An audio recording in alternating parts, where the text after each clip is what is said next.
شہر کوفہ کے ایک چوراہے پر بغداد کا سب سے عظیم مسلم سائنسداں جابر بن حیان کھڑا تھا۔ چاروں طرف لوگوں کی کھچا کھچ بھیڑ لگی تھی۔ بھیڑ میں خلیفہ ہارون رشید بھی اپنے سپاہیوں سمیت کھڑے تھے۔ جابر نے مٹی سے 3 چڑیوں کا پتلا تیار کر رکھا تھا۔ اس نے پارا، گندھک اور کچھ محلول کو ملا کر اس پتلے پر انڈیل دیا۔ لوگ بڑے تجسس سے دیکھنے لگے کہ اب کیا ہوگا۔ کچھ دیر بعد ان چڑیوں کے پتلوں سے ایک رنگین بخارات اٹھی اور ہوا میں اڑ گئی۔ جابر کا خیال تھا کہ اس کے اس تجربے سے ان چڑیوں میں جان آ جائے گی، لیکن وہ اس دفعہ بھی اپنے تجربے میں ناکام ہو گیا۔ یہ کون سا علم تھا جس کی مدد سے جابر بن حیان اور دوسرے ماہرین مردوں میں جان ڈالنے اور ہمیشہ جوان ہونے کے راز کی تلاش کر رہے تھے؟ اس تلاش میں ان ماہرین نے کن چیزوں کی دریافت کر لی تھی؟ اور کیا یہ پراسرار علم سچ میں وجود رکھتا تھا یا محض ایک پاگل پن تھا؟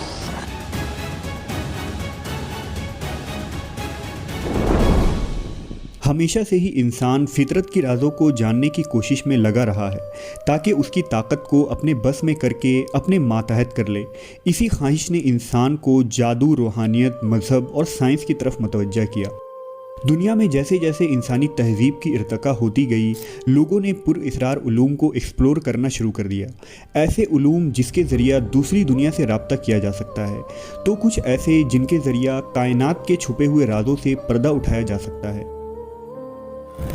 ایسی ہی ایک پراسرار علم الکیمیا یعنی الکیمی ہے، جس کے بارے میں یہ مانا جاتا ہے کہ اس علم کو سیکھ کر ہم اپنے جسم کو امر بنا سکتے ہیں اور کسی بھی ناممکن کام کو ممکن بنا سکتے ہیں۔ الکیمی کے علم کا مقصد مختلف دھاتوں کو سونے میں بدلنا، بیماریوں سے شفا حاصل کرنے کے لیے جادوئی دوا تیار کرنا اور لافانی بنانے والے محلول یعنی آب حیات تیار کرنا تھا، جسے ایلیکزر آف لائف کا نام دیا گیا۔ ابتدائی تہذیبوں جیسے بابل، ہندوستان، مصر وغیرہ میں دھات کاری کے ماہرین موجود تھے، لیکن انہوں نے اس بارے میں کوئی باقاعدہ نظریہ پیش نہیں کیا تھا۔ تاریخ میں ارسطو نے سب سے پہلے یہ خیال پیش کیا کہ ہر چیز پانی، ہوا، مٹی اور آگ کے اختلاط سے وجود میں آئی ہے۔ بعد میں سومیری تہذیب کے کیمیا گروں نے یہ فلسفہ پیش کیا کہ ان 4 عناصر کو مخصوص تناسب میں ملایا جائے تو وہ ایک جادوئی پتھر کی صورت میں ڈھل سکتی ہے۔ کیمیا گروں نے اس پتھر کو پارس پتھر یعنی دا فلاسفرز اسٹون کا نام دیا۔ سب سے پہلے جادوئی پتھر کے بارے میں 3000 سال قبل از مسیح میں لکھا گیا تھا۔ مصر کے مشہور مصنف نے اپنی کتاب سیرو کومیٹا میں اس پتھر کا ذکر کیا ہے، جس میں اس پتھر کی جادوئی طاقت کو بیان کیا گیا ہے، جبکہ اسرائیلی روایتوں میں یہ بتایا گیا ہے کہ دنیا کی ابتدا سے ہی انسان فلاسفرز اسٹون کی کھوج میں تھا اور آدم و حوا کو خدا کی طرف سے اس پتھر کے متعلق بتایا گیا تھا۔ بدھ اور ہندو مت میں اس پتھر کو چنتا منی کے نام سے جانا جاتا ہے۔ بدھ مت کے مطابق یہ پتھر جس انسان کے ہاتھ لگ جائے اسے گوتم بدھ کی طرح آتم گیان مل جاتا ہے، جبکہ ہندو مت میں ایسا مانا جاتا ہے کہ دیوتا شیو کے پاس یہ پتھر تھا۔ اس کے علاوہ جو سانپ سینکڑوں برس کی عمر پاتا ہے، اس کے پاس بھی پارس پتھر موجود ہوتا ہے، جس کی کھوج بڑے بڑے تانترک کرتے آئے ہیں۔ الکیمی کے ماہرین کا ماننا تھا کہ پارس پتھر کو مخصوص طریقوں سے بنایا جا سکتا ہے۔ نیز اگر یہ پتھر کسی عام میٹل کو چھو لے تو یہ سونا بن جائے، اور کسی بیمار شخص کو چھو لے تو وہ شفا یاب ہو جائے۔ عہد قدیم میں ہندوستان کے مشہور ماہر کیمیا ناگ ارجن کے متعلق کہا جاتا ہے کہ وہ ایک عام میٹل کو سونے میں بدل دیتے تھے، اور وہ اس وقت ہندوستان میں الکیمی کے بانی تھے۔ دراصل قدیم دور میں لوگ سونا بنانے کے دوڑ میں اس لیے نہیں لگے تھے کہ وہ قیمتی تھا، بلکہ اس کی وجہ یہ تھی کہ دراصل سونا ایک ایسا مادہ ہے جس میں قدرت کے تمام عناصر کا پرفیکٹ بیلنس موجود ہوتا ہے، جس کے ذریعہ بڑے بڑے کرشمے کرنا ممکن ہے۔ ویسے تو الکیمی کا موضوع ہمیشہ سے ہی راز ہے۔ اس علم کا مقصد پرانے کتبوں اور پتھروں میں بند کر دی گئی ہے، لیکن الکیمی صرف عام دھات کو سونے میں بدل دینے کا نام نہیں تھا، بلکہ الکیمی اس سے کئی زیادہ تھی۔ الکیمی کا علم حضرت عیسیٰ علیہ السلام کے زمانے میں خوب زوروں پر تھا۔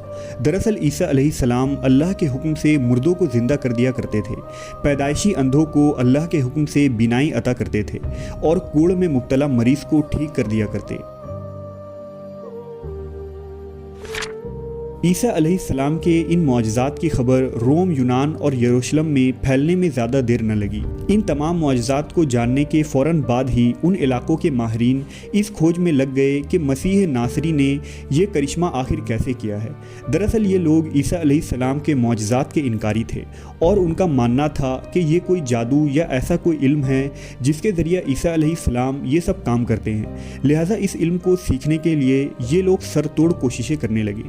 اس علم کو الکیمی کا نام دیا گیا تھا۔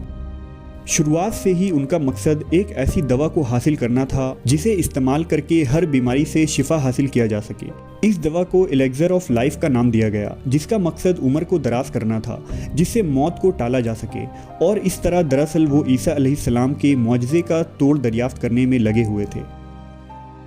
ان لوگوں نے سینکڑوں خطرناک کتابیں لکھی اور اس علم سے خوفزدہ ہو کر اس وقت کے رومن بادشاہ نے یہ تمام کتابیں جلا دی، مگر کچھ کتابیں بچ گئیں جن کو ان کے مصنفوں کے ساتھ دفن کیا گیا تھا۔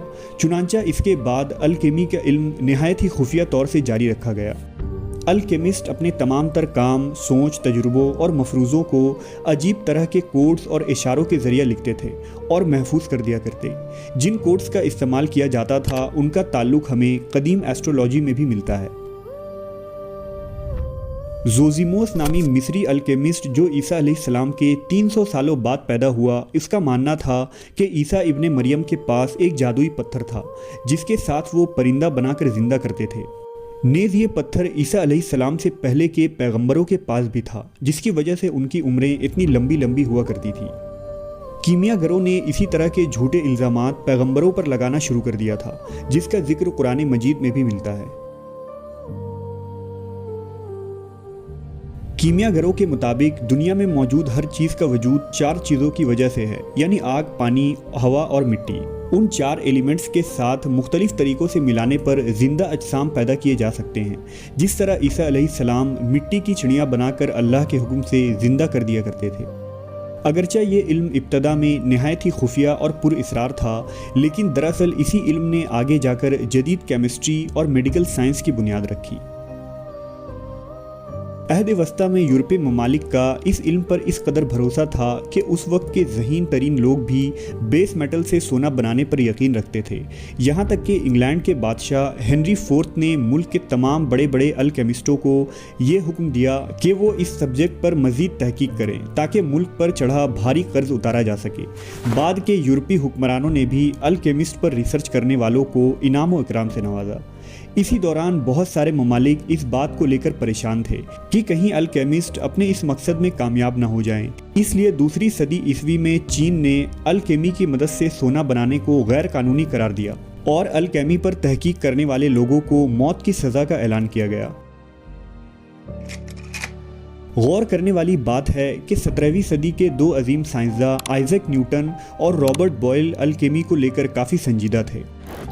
نیوٹن نے اپنی سیکرٹ ڈائری میں پارس پتھر کے متعلق بہت کچھ لکھا تھا اور الکیمی کے متعلق بے شمار راز سے پردہ اٹھایا تھا، لیکن اپنی زندگی کے آخری دور میں انہیں محسوس ہوا کہ ان کی تحقیق غلط ہاتھوں میں لگ سکتی ہے، اس لیے انہوں نے اپنی سیکرٹ ڈائری کو جلا دیا تھا۔ الکیمی پر مسلمانوں کے تحقیق اور تجربات کو بھی فراموش نہیں کیا جا سکتا، جس میں ایک بڑا نام جابر بن حیان کا ہے، جنہوں نے یونانی اور مصری الکیمی کے کتابوں کو عربی میں ترجمہ کیا اور الکیمی پر بے شمار تجربات کیے، جس سے جدید کیمسٹری کی بنیاد پڑی۔ آج 21ویں صدی کے اس جدید دور میں بھی الکیمی پر تحقیق کی جاتی ہے، حالانکہ آج کے زیادہ تر الکیمسٹ اب میٹل کو سونے میں بدلنے کی کوشش نہیں کرتے۔ ان کے اس صدیوں پرانے خواب نے شاید کبھی کا دم توڑ دیا ہے۔ آج کے الکیمسٹ ہیلنگ ریمیڈی کھوجنے کی کوشش میں جٹے ہیں۔ وہ ایک ایسی دوا بنانا چاہتے ہیں جو انسان کو ہر بیماری سے آزاد کر دے، جو انسان کو ہمیشہ کے لیے جوان بنائے رکھے۔